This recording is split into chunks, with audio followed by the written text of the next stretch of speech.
Hey class, time for chapter 2. And chapter 2 starts with a poster. Do you see it right there? Missing. Have you seen this hamster? Last seen in Mr. Copeland's room. If you have any information, report immediately to Sam Gibbs. Nobody saw Hamster-saurus Rex for a week after that. Most of the other kids seemed to forget about him. Not Martha Cherie, though. She never stopped wearing her homemade hamster monitor ID lanyard. I didn't forget either. Before school, I poked around our classroom looking for any sign of him. I searched the halls between classes. I asked kids from other grades if they'd seen him. I even put up missing hamster posters, hand-drawn by yours truly. Still nothing. Dylan thought I was nuts, but I never lost hope that he would one day return. Even though I'd known him for all of 4 minutes, I couldn't help it. I liked the little guy. It was Tuesday after school when I made a terrible mistake. While checking to see if Hamster-saurus Rex was hiding in the faucet of one of the sinks in the second floor boys' bathroom, I accidentally sprayed water everywhere. Well, not everywhere exactly. Most of it went right onto Beaver Vanderkoff's t-shirt. Arrgh, growled Beaver. You got my shirt all wet, dummy. Beaver, I didn't see you there. Here, let me get that for you, I said, grabbing a paper towel to dab the shirt, which had a picture of a zombie throwing up on it. If it's any consolation, I'm pretty sure water doesn't stain. Is that some kind of joke? Said Beaver, squinting at me. You know I'm a clear belt in karate, don't you? Clear belt? I said. Yep, it's one level up from a black belt, said Beaver. It's so hard to get that nobody even knows about it. The final test is they make you headbutt a rock in half. Hey, that's great, I said. Congratulations on your clear belt. Yay, Beaver. I won't sugarcoat it. I was groveling. Beaver scowled. Is that sarcasm? You think you're so funny with your little pictures? Man, you wouldn't last 1 minute down at the dojo. You know what would happen? What? This. Kia! Beaver shrieked and punched the trash can. It wobbled for a second and then fell over, spilling a pile of wet paper towels onto the floor. There's a picture. You ready? Oh, here we go.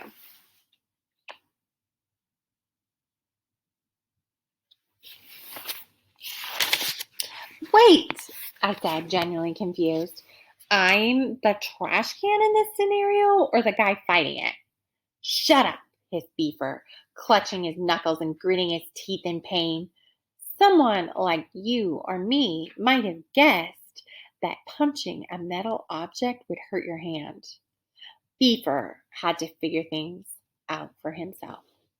I can't believe you forced me to use my karate in anger, he said as he rinsed and flexed his fingers. I'm going to kill you for that. That was my cue. I dashed past him through the door and out into the hallway. Get back here, Sam, yelled Beaver behind me. I ran for my life. Did you figure out who our protagonist is? It's Sam. Sam's telling the story. You have to understand, running for my life isn't my favorite activity in the world.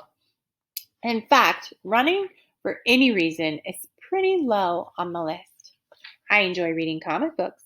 Playing disc golf with Dylan is fun, even though I never win. Occasionally, I like to put a second pair of shoes on my hands and pretend I'm a horse. Actually, maybe don't tell anyone about that last one. These days, though, running for my life seemed to take up an awful lot of my free time.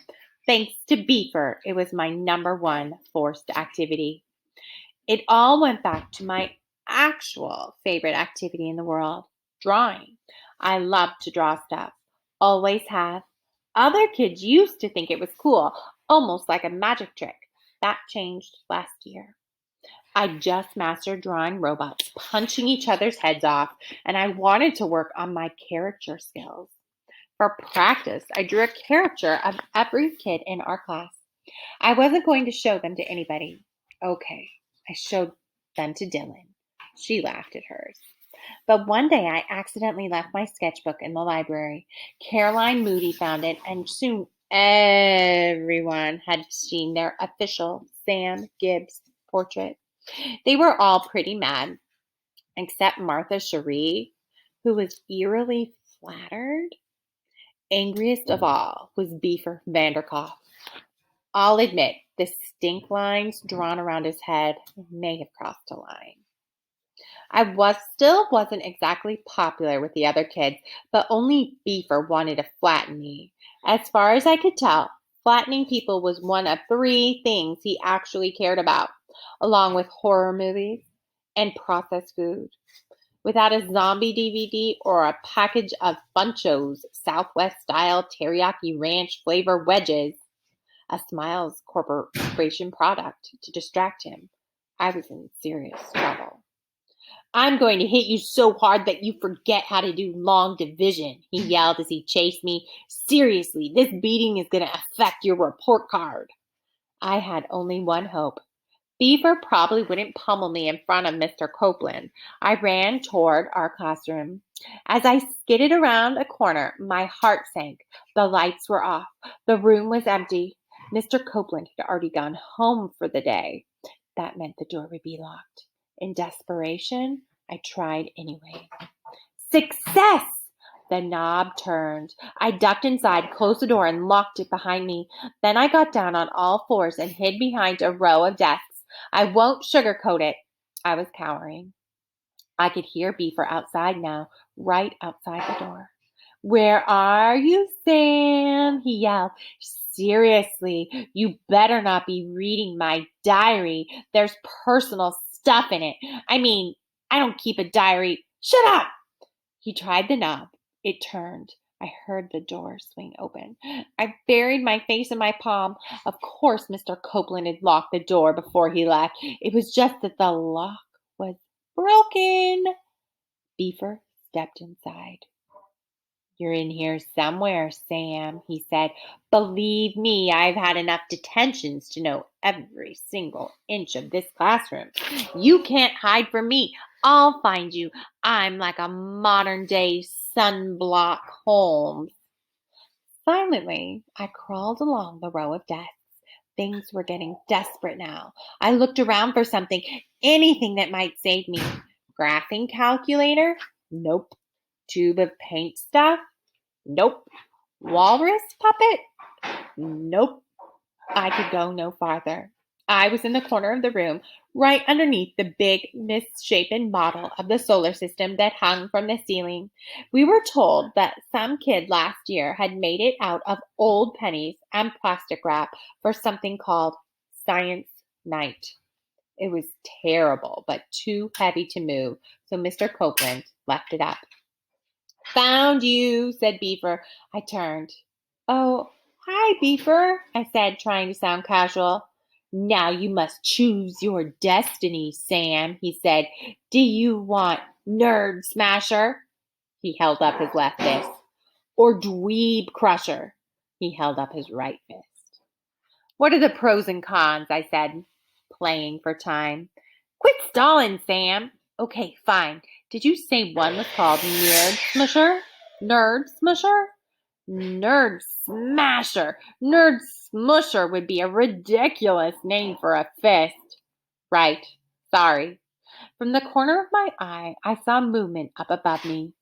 Something was running along the strings of the solar system model. In that case, I said, I'm thinking maybe Dweeb Cruncher. It's Dweeb Crusher, yelled Beaver. It's like you're not taking this situation seriously. That makes me so... Both of us heard a growl. Hey, that is the end of our chapter. You'll have to come back tomorrow if you want to see what happens between Sam and Beaver and that growling thing that was running around on the solar system. Hey, see you later. Have a good night.